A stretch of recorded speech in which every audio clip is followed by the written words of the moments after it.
The message came on February 14, 2026, and it stopped every screen, broadcast, and digital display on Earth at the same time, not with violence, but with a strange, calm authority that made the institution even worse.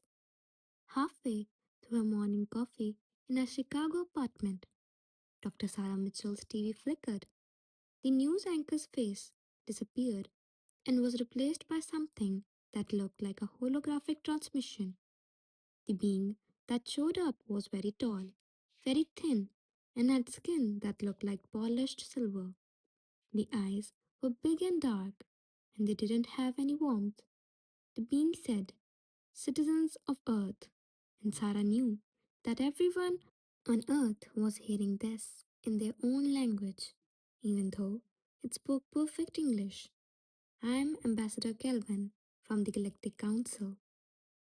We have finished looking over your world." Sarah's hand shook so much that she almost spilled her coffee.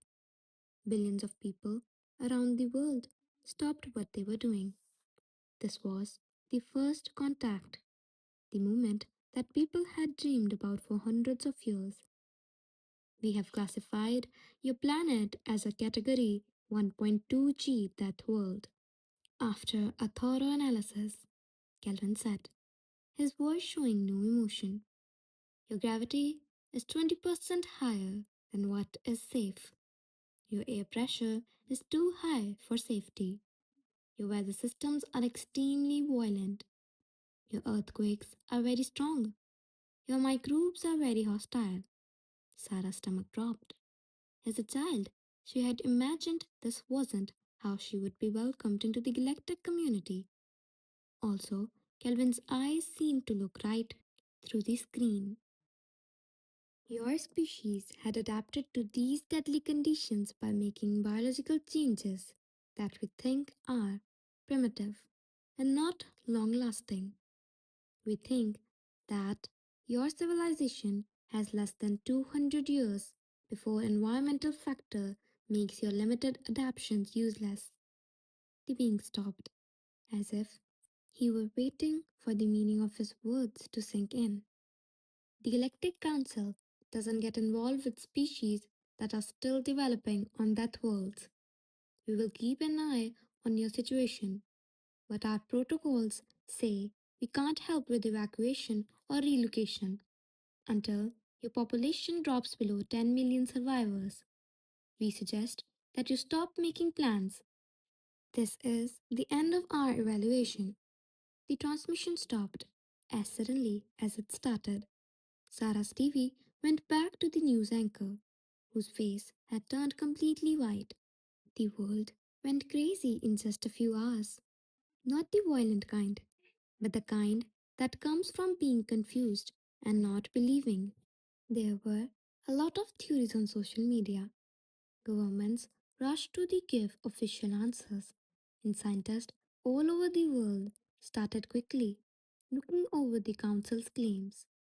Dr. James Chen, a physicist at MIT, was one of the first people to publicly explain the announcement. That night, Sarah and 3 billion other people watched his emergency press conference. James said, "Look, I'll be honest with you," and his usually calm demeanor broke a little. "Technically, they're not wrong about the gravity. Earth's gravity is higher than the most of other planets that can support complex life. But calling it a world of death, that's crazy. We change here. This is how we live." A reporter yelled a question. "Do you really think we're in danger, Dr. Chen?" James ran his hand through his hair. "In danger from what? Our own world? For 300,000 years we've lived here. Yes, we do have earthquakes. Yes, we do get hurricanes. But we've made cities that can stand up to them. We've made technology that works well in these conditions, based on their standards, not ours." But doubt had been planted. The argument got worse over the next few weeks. Some scientists said that the council might have known something we didn't. It could be that our adaptations weren't working, and we just couldn't see it yet.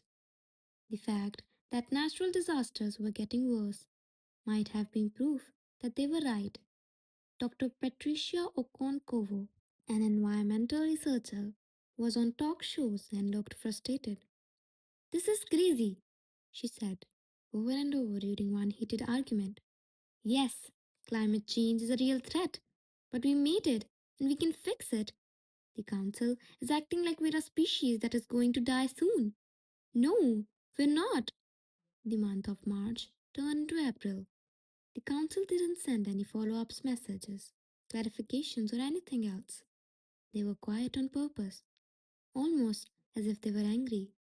It was as if they had made their decision and were now waiting for us to prove them right by panicking.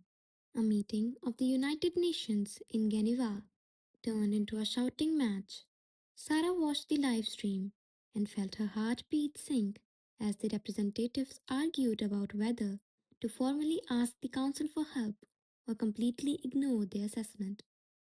The Brazilian ambassador yelled, "They're treating us like we're poor, like we're stupid kids who need their help." "But what if they're right?" said the Japanese delegate. "What if we're too proud to see the risk?"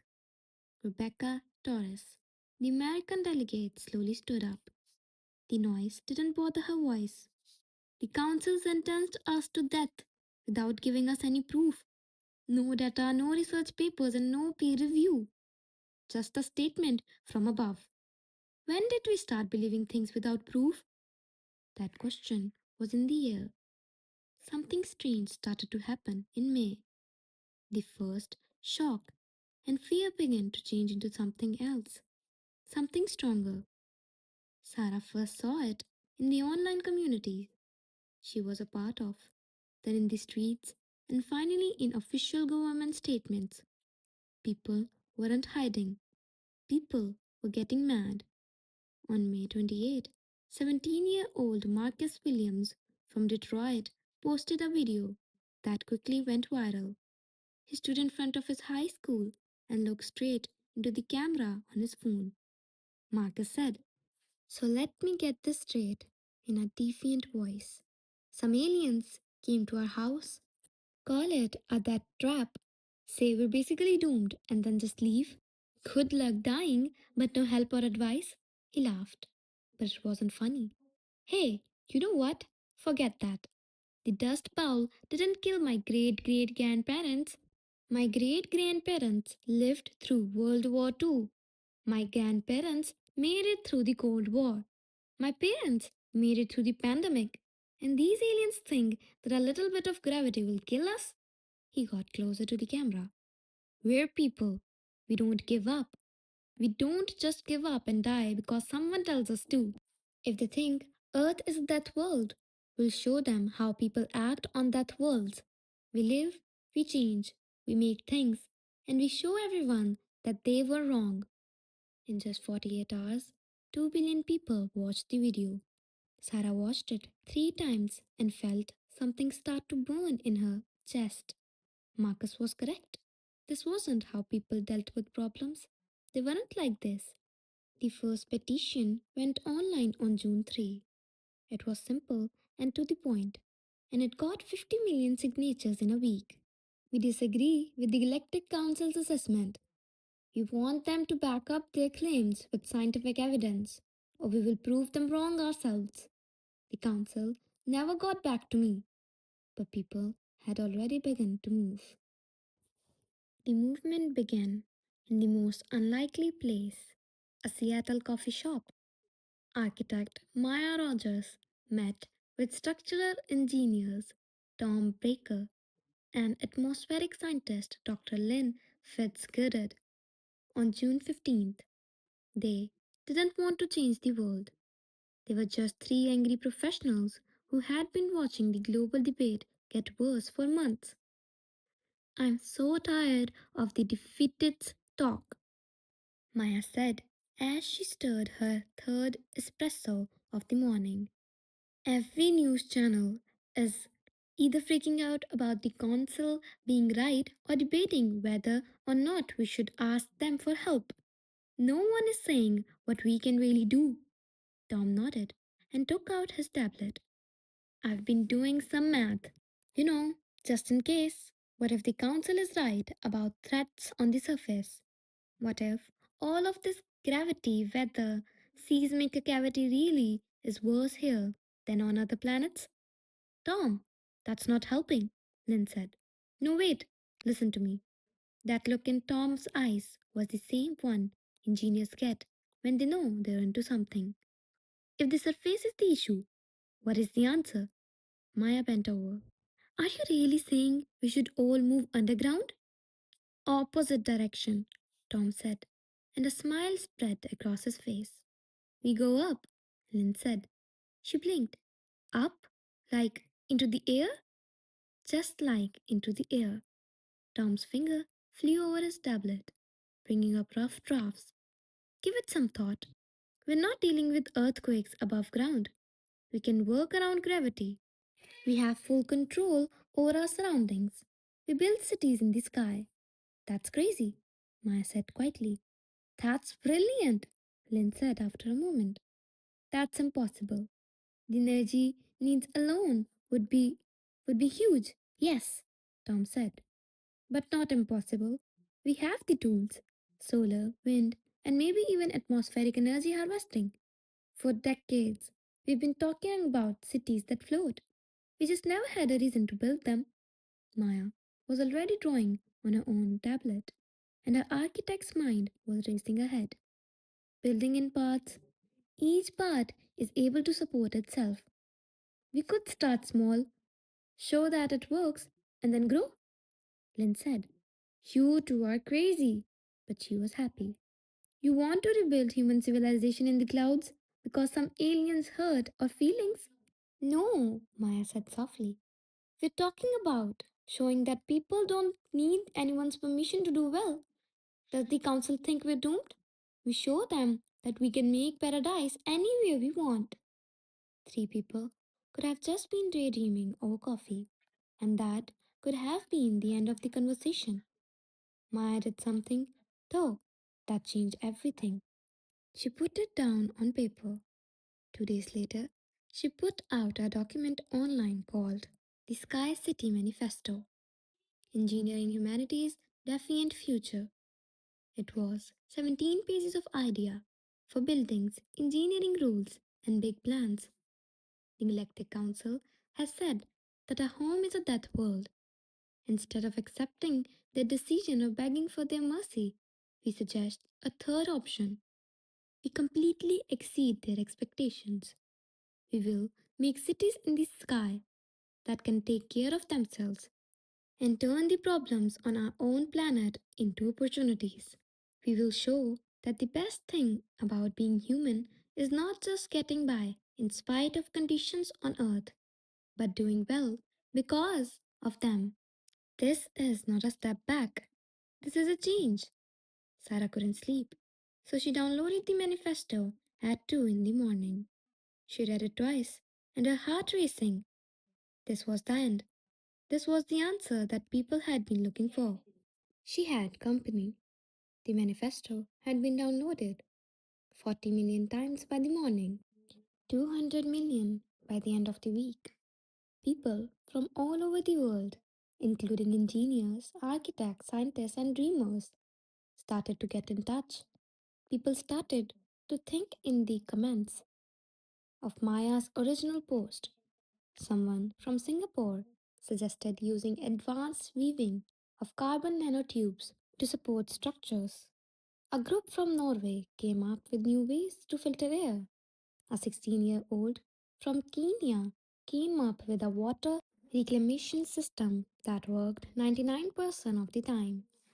The movement grew in natural, chaotic, and beautiful way. On July 1st, something that never had happened before happened.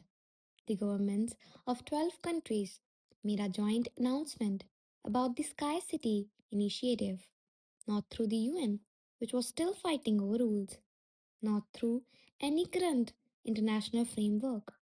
This was something different.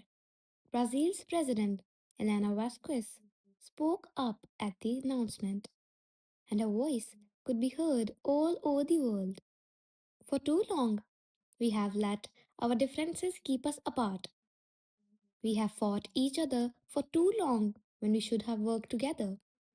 The Galactic Council's review was meant to make us feel bad.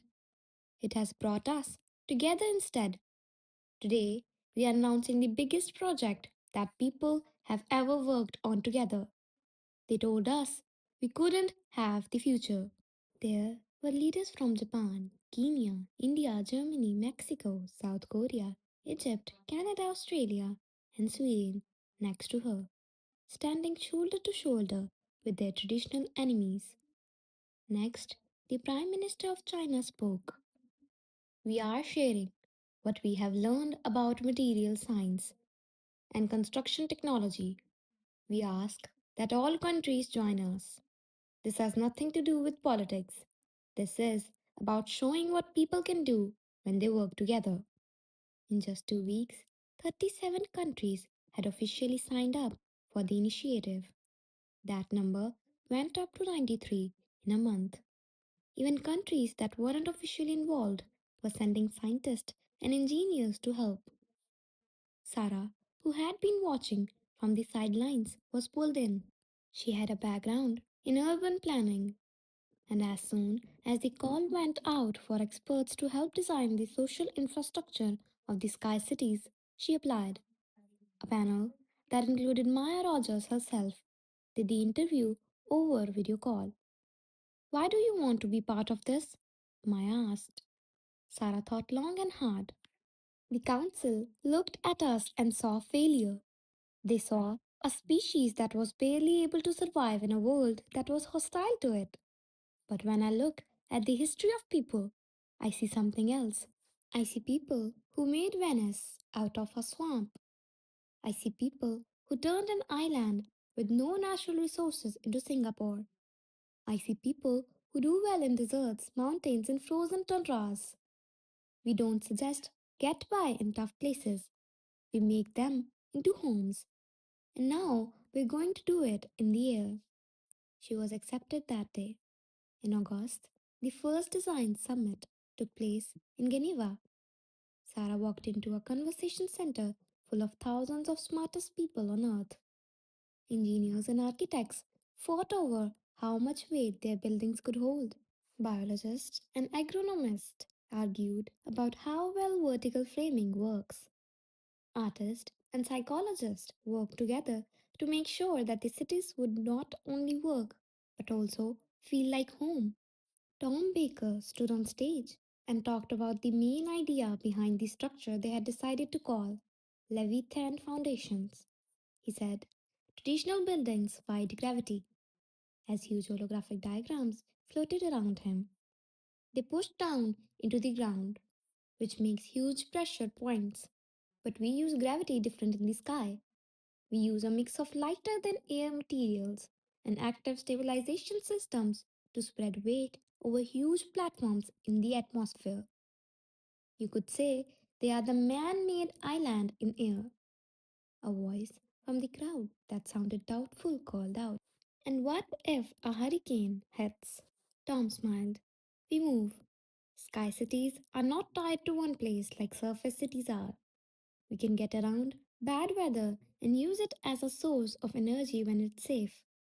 The air isn't our enemy, it's our highway. Lynn Fitzgerald presented next, a section on atmospheric harvesting. She said, we're not just building in the air, we're making something out of it. We can get water vapor, compressed gases from the air for fuel, and collect minerals from particles in the air using advanced filtration and processing. Each city will be able to take care of itself 95% of the time. The project started right away. They built test facilities in faraway places. They built prototypes and put them through the stress test. Failures happened, and they were both amazing and useful. During a windstorm, a test platform in Nevada fell apart, forcing engineers to start over. A test life support system in Iceland broke down, almost suffocating the crew. But every time something went wrong, They learned something. With every failure came new ideas. Sarah worked 18 hours a day to plan out the social structure of what they were calling neighborhoods. How do you make a community in the sky? How do you connect people who are floating kilometers above the ground? Gardens were her answer. Huge lush green areas in the middle of each neighborhood. She told her team that people need to see things grow and that places where kids could play, families could gather, and life could feel normal even when things were at their worst were important. They need to feel like they're part of life and nature. They aren't just things to look at. These are psychological anchors. The first full scale prototype was ready for testing by October. They named it Genesis Module Alpha. It was small, just big enough to hold 50 people for 6 months, but it did work. 2 billion people watched the live stream of the launch in November when it smoothly rose into the sky over the Australian outback. Sarah stood in control center, crying as the module settled down at 15,000 feet. They had done it. They had done it. Despite all the doubts, setbacks, and times of fear, Marcus William, a teenager whose video had gone viral months before, was chosen as one of the 50 civilians to test Genesis. Almost everyone on Earth saw his first broadcast from the module. Hey Earth! He was smiling at the camera. The window behind him showed the curved horizon. What's the view like up here? It's really cool. And guess what? It doesn't feel like we're trying to escape from anything. We're reaching for something bigger. It feels like. He showed off a small plant he had been growing in the module garden. This council said this was a world of death, but life always finds a way, especially when that life is a human. The message was clear. People weren't giving up, people were rising up. In January 2027, construction began on Haven 1, which would become the first real sky city for people. Sarah stood in the command center on the ground in New Zealand, watching dozens of screens show different views of the construction site floating 20,000 feet above the Pacific Ocean. It felt like a dream come true to see the building take shape. Phase 1 modulars are in place. Tom's voice crackled through the speakers. He was up there in the construction pod, watching the first pieces come together. Starting the integration sequence, zero gravity fabrication was a new way of building that made the sky cities possible. They built directly in the atmosphere instead of on the ground and lifting pieces into the air, which would have been too expensive and dangerous. The big idea came from Dr. Raymond Park, a materials scientist from Seoul. Sarah had been in the meeting when he gave it, and he could barely contain his excitement. Raymond has said, "We've been thinking about this wrong," as he walked back and forth in the front of the engineers. "We don't need to lift old materials into the air. We can make things out of what's already up there." He had brought up diagrams of molecules. The air has everything we need. There are nitrogen, oxygen, carbon dioxide, water vapor, and even small amount of minerals in the air. We can get these elements out of the air and put them back together into whatever we need with solar powered atmospheric processors. Fiber made of carbon, aluminium that is see through, bioplastics. We're basically making building materials out of thin air. The effects had been huge. No more supply chains that reach all the way to the ground. No more weak transportation systems. They had everything they needed right there with them. Every sky city was built on top of the atmospheric processors. Huge, beautiful machines that looked like giant jellyfish floating through the clouds, always gathering and refining materials. Lynn Fitzgerald's team had improved the design by adding systems for collecting energy. "Why only gather materials?" she had said. The air is also full of energy, wind, solar radiation, and differences in temperature. Each processor can make more power than it needs. By March 2027, they had 12 atmospheric processors running around the Haven 1 construction site, making tons of refined materials every day. Brave workers like Tom would drive construction pods to pick up these materials and put them together according to the master plan. Sarah saw the first residential ring take shape. It looked like a huge wheel that was floating and was 2 miles wide, with spokes connecting to a central hub. The design wasn't just for looks, it was also useful. The rotation made the outer rings feel like they had gravity, while the center stayed in almost zero gravity. For industrial processes, structural integrity is holding at 98%, said Maria Santos, the chief structural engineer. We're ahead of schedule. But the real innovation wasn't just in how they built things, it was in what they used to build. Everyone was calling ether weave, what Dr. Amara Ossi, a biochemist from Ghana, had made. It was a material that looked impossible. It was lighter than aluminium, stronger than titanium, and semi transparent. Sarah had gone to Amara's lab to watch it made. The process was fascinating. Atmospheric processors sent raw materials to bioengineered bacterial colonies that literally wove the materials together, molecule by molecule, to make sheets of shimmering substance that looked like solidified air. Amara had said the bacteria are modified from extremophiles, holding up a sample that bent light like a crystal but didn't weigh much. They do well in places with low oxygen and high altitudes. They're not just making the stuff, they live in it, fixing any damage and getting used to stress all the time. The buildings are alive. Living? Sarah had asked, touching the fabric. It felt warm like skin. The ether weave has a metabolic rate, Amara said with a smile. It breathes. It fixes itself if it gets hurt. A hole that would be very bad for a regular building. It takes the weave just a few minutes to seal it. It's architecture that won't die. The effects on safety were huge. Sky cities couldn't afford to have their buildings fall apart. A collapse as 2,000 feet would be a disaster. But with self healing materials and buildings that live, the risk went down to almost nothing. The main building of Haven 1 was finished by June 2027. It was huge, a floating city that could hold 50,000 people. But it was still empty and still needed all the systems that would make it livable. That's when the Leviathan foundations showed how useful they were. A huge storm system formed out of nowhere in the Pacific. It was a hurricane that would have been a disaster for any normal construction project.